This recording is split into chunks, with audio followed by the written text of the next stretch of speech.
আপনি যদি আমার মাকে বাসায় বলে আসতেন, আমি আমার মাকে শেষ বিদায়টুকু জানায় আসতে পারতাম।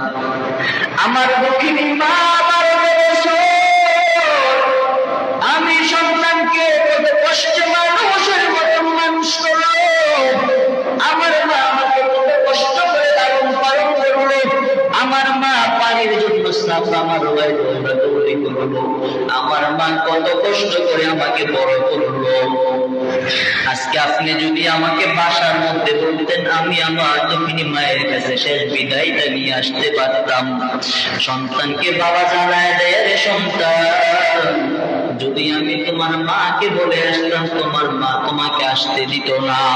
তুমি তো জানো না তোমার মা তোমাকে কতটুকু ভালোবাসে। রে সন্তান, তুমি তোমার মাকে নিয়ে চিন্তা করিও না, আমি তোমার মাকে যথেষ্ট দেখাশোনা করে রাখবো।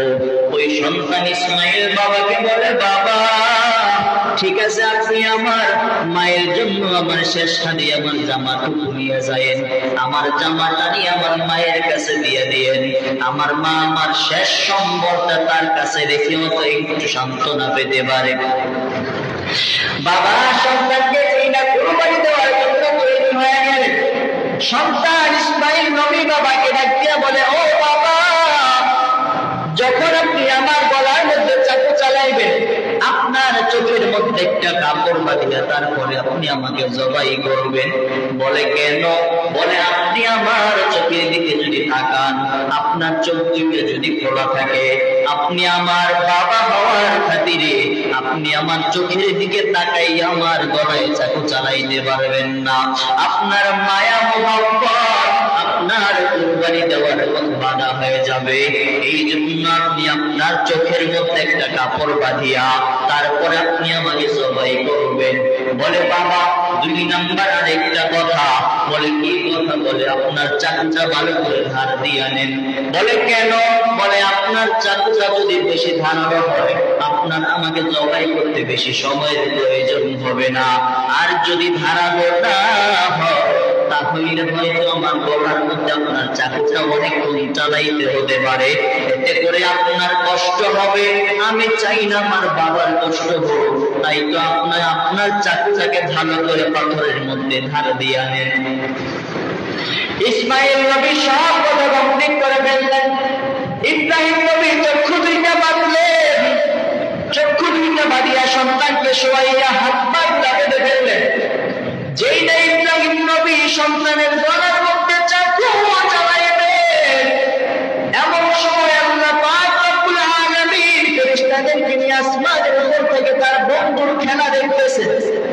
ইব্রাহিম নবীকে আল্লাহ তাআলা খলিলুল্লাহ নাম দিয়েছেন। খলিলুল্লাহ মানে হইল আল্লাহর বন্ধু। আল্লাহ তাআলা আসমান থেকে ডাক দিয়া বলে, ও ফেরেশতার দল, দুনিয়ার জমিনে তাকাইয়া দেখো, আমার বন্ধুর অবস্থাটার দিকে তাকাইয়া দেখো। এই সন্তানটা পাওয়ার জন্য আমার বন্ধু ৮০-৯০টা বছর অপেক্ষা করলো। আমি আল্লাহর কাছে বারবার চাইলো, আমি আল্লাহ তাকে কোন সন্তান পর্যন্ত দেই নাই। বৃদ্ধ বয়সে আমি আল্লাহ একটা সন্তান দান করলাম।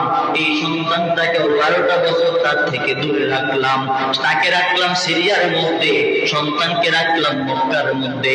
আমি বাবা থেকে সন্তানকে দূরে রাখিয়া বাবার মনে কত পরিমাণ কষ্ট দিলাম। আবার ওই সন্তানটা যখন বড় হয়ে গেল, যখন সন্তান বুঝতে শুরু করলো, তখন তো বাবার মনে আনন্দ বেশি থাকে। এমন সময় আমি আমার ওই বন্ধুর মাধ্যমে তার সন্তানকে জবাই করার জন্য আদেশ করলাম।